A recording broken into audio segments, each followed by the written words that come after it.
नमस्कार, मी संजय बोकरे. आपण पाहताय जनप्रवास लाईव्ह. कोल्हापूरला 28 तारखेला राष्ट्रपतींचा दौरा जाहीर झालेला आहे. राष्ट्रपती महोदया येत आहेत. त्याच्यासाठी प्रशासन प्रोटोकॉल कशा पद्धतीनं बंदोबस्त करायचा हा एक विषय आहे. आणि दुसरा विषय अतिशय महत्त्वाचा की जो सामान्य जनतेचा जीवनामरणाचा आहे.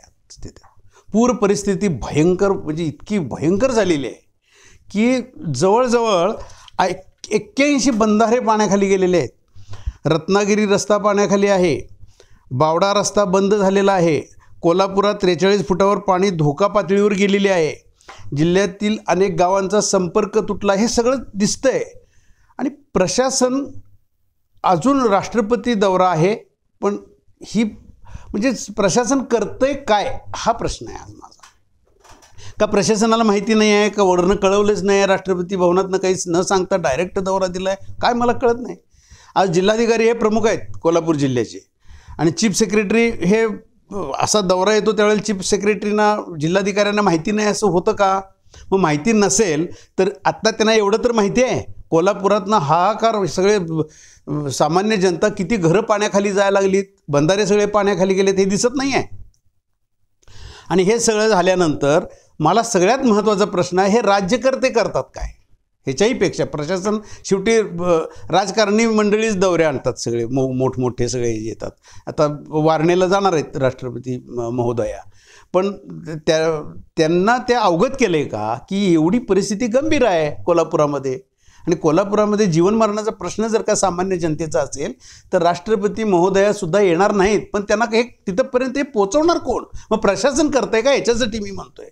आणि नंतर काय होईल दौरा होईल आणि त्याच्यात पूर परिस्थिती आणि भयंकर झाली आणि तिथं सामान्य जनता मग उद्रेक होणार. उद्रेक झाल्यानंतर परत सगळेजण राजकारणीच हे प्रशासनाला धारेवर धरणार, पोलिसांना धारेवर धरणार. मग पोलीस चुकले मग पोलिसांची हलगर्जीपणा आणि बोलायला हेच रिकामे.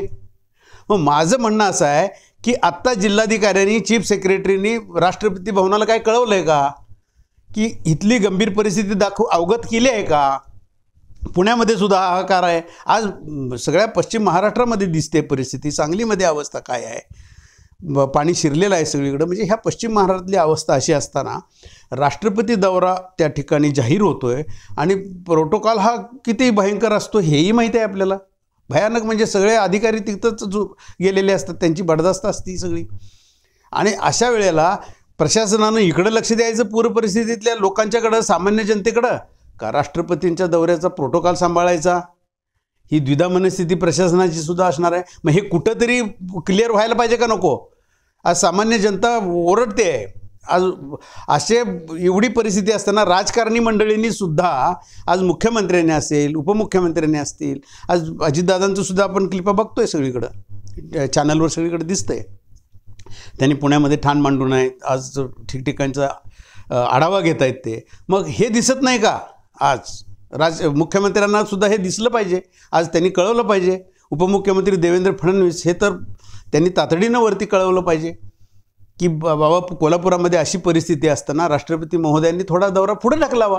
त्यांनी यावं. त्यांचं स्वागतच आहे. सामान्य जनता आनंदानं त्यांचं स्वागत करेल. राष्ट्रपती महोदय येतात म्हणजे काय याचा आनंद आहेच. पण आत्ता तो आनंद व्यक्त करण्यासारखी परिस्थिती नाही सामान्य जनतेची. सामान्य जनता आज ओरडणारच उद्रेकच होणार. तरी आत्ता ह्याच्यावर जर का विचार झाला नाही राष्ट्रपती भवनात जर का प्रशासनानं तातडीने ही परिस्थिती कळवली नाही तर प्रशासनसुद्धा याला जबाबदार राहील की त्यांना सामान्य जनतेची काळजी नाही.